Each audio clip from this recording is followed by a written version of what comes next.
The Burning Legion. They're the bad guys of Warcraft. They want to see Azeroth, both planet and the world soul of a celestial titan, burn out. Then they can move on to destroy the rest of the universe. But time and time again, they've lost. They lost the War of the Ancients. They lost when trying to use the orcs to subdue Azeroth. They lost after using the Lich King to summon Archimonde the Defiler into Azeroth. They lost when the summoning of kil'jaden failed.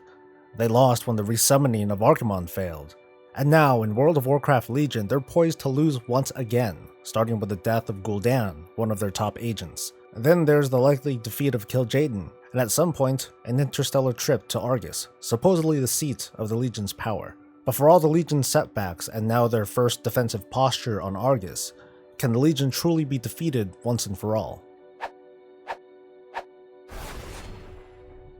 Hey, it's Soul, bringing you the World of Warcraft, and today I want to speculate just what could happen on Argus, and just how the Legion could be defeated. Spoiler alerts, by the way. In the World of Warcraft MMO, players are being positioned to assault Argus, the big capital planet of the Legion.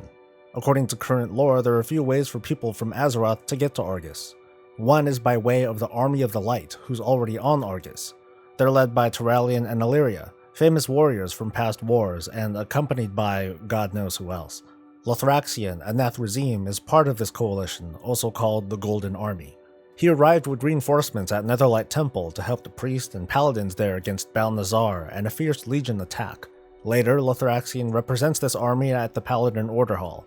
This means that Lothraxion at least has access to travel through the Twisting Nether and then make his way to Argus, and maybe people can hitch a ride.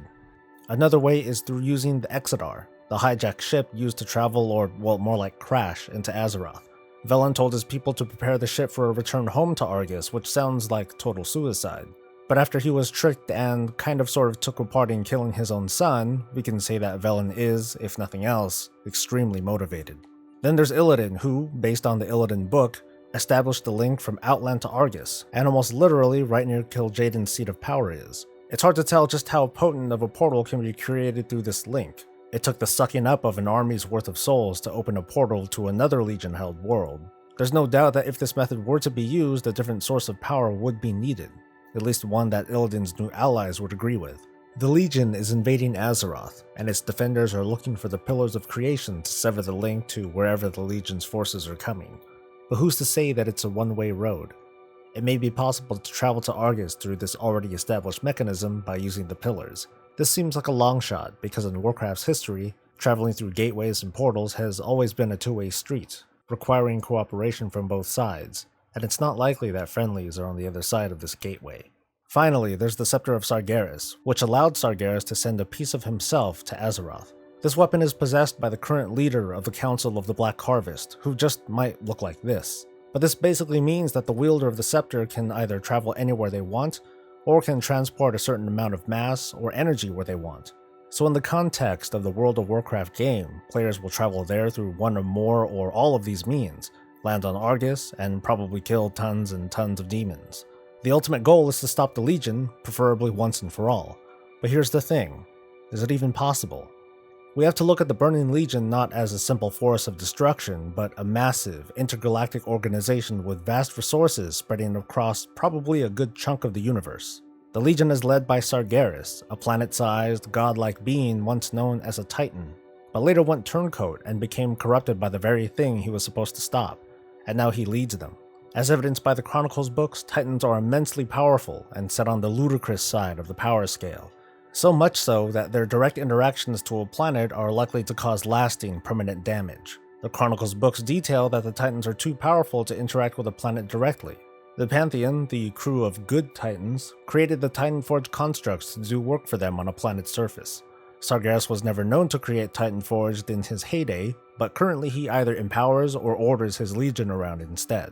It's sort of in dispute whether or not he has a physical body, not after the War of the Ancients when he attempted to step into a collapsing portal, and maybe have been banished to the Twisting Nether, but there's no reason to think he's stuck there for all eternity. Even if he were though, that makes him much more difficult to touch, but just as dangerous as ever. For the purpose of this video, we'll assume that he's capable of leaving the Twisting Nether at will. He just doesn't because the Legion has been effective at placing his influence in multiple locations at once. Basically, there's no known method to go toe-to-toe with Sargeras and survive, unless you're also a Titan. Then we have the many other races that make up the Legion's ranks. Leading them are his primary lieutenants, the Eridars, Archimonde, and kil'jaden. And then there's Talgath too, who might be next in line. The Eridar as a race are part of the Legion too, and are powerful spellcasters in their own right. They're followed closely by the likes of the Nathrazim, Doomlords, Pit Lords, the Moarg, all of their sub-races, and so on and so on. Planets touched by the Legion are either burned to a crisp or assimilated into its ranks, creating a link of numerous planets. Reason dictates that these planets are likely linked through portals or gates to communicate and supply. So let's look at Argus, which was brought into the Legion some 25,000 years ago. Given the time past, Argus probably represents the seat of power for the Legion as an organization. Despite that, the bulk of the Legion's standing army will probably not be on Argus, because that's just one of many planets under the Legion's control. Presumably its leadership, mostly Eridar, is there. It is their planet after all, and there are at least enough Legion ground forces there now to fight off the Army of the Light, and apparently still push them back. The two most powerful Eridar are kil'jaden and Archimonde, empowered by Sargeras when they submit themselves to him. Well, I guess they were the most powerful. They could be assumed as dead or incapacitated by the time the heroes of Azeroth show up on Argus. If so, does that mean the Legion is in total disarray? In my opinion, not at all. Like I said, the Burning Legion is more than just a ham-fisted lump of demons that smash into planets. They grow with every corrupted world. Their enemies shrink with the worlds they destroy, and for thousands upon thousands of years, they've grown to be pretty efficient at burning planets. Except for one.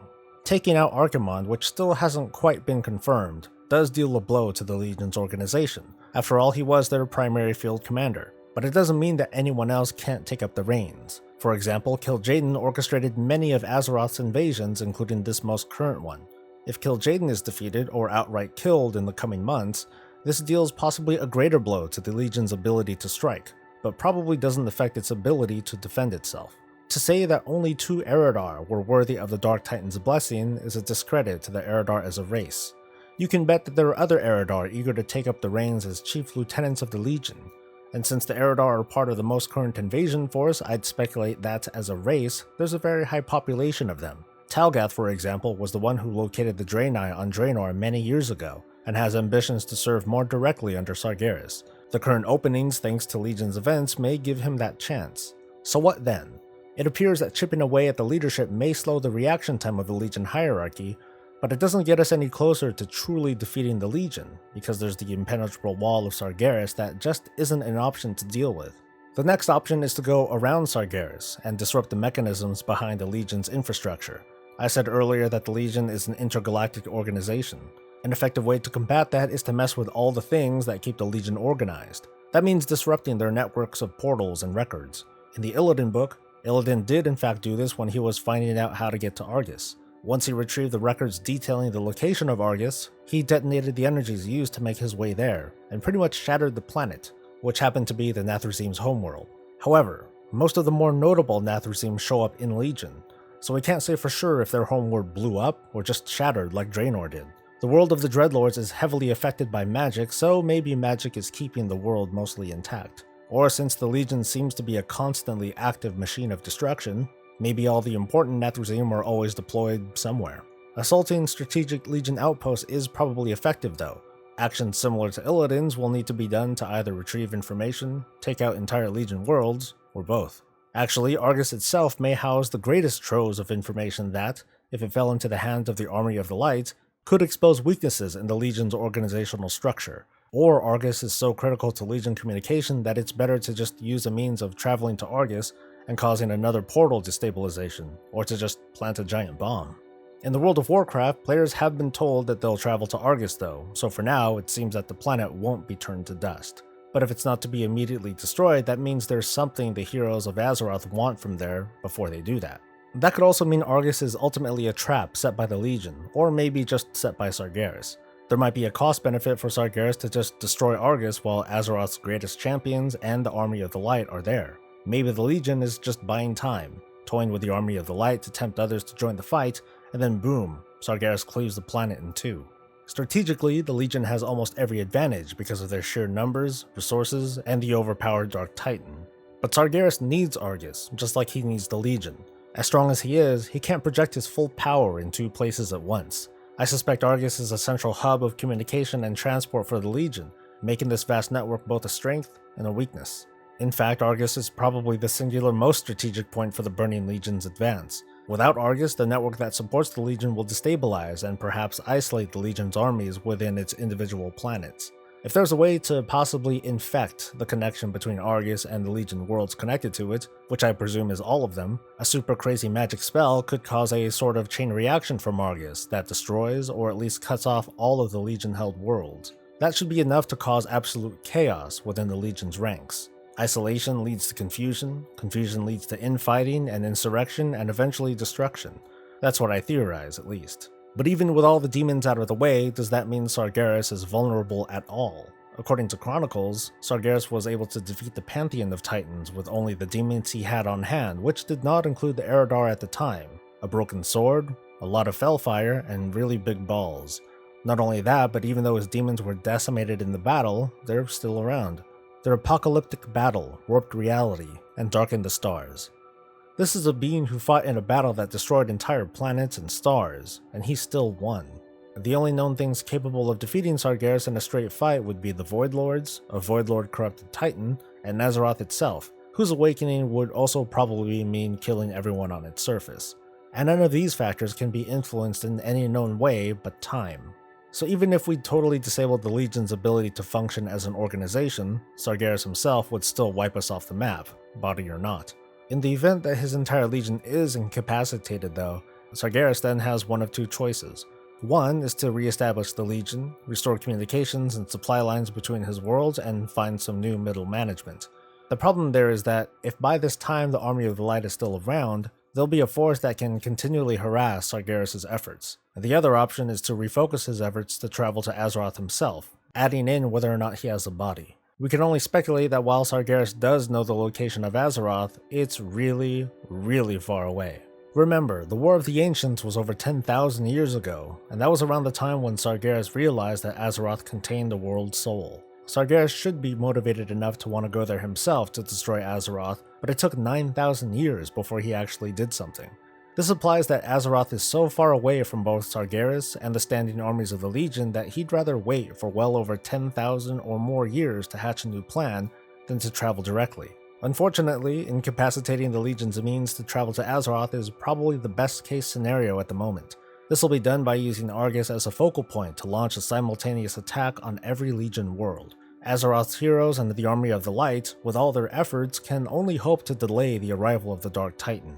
But with time bought, they can also focus on cleansing the world of the old god influences, then either harness the power of the world soul, or wake up Azeroth itself, which might kill everyone. Share your thoughts, and stay breezy.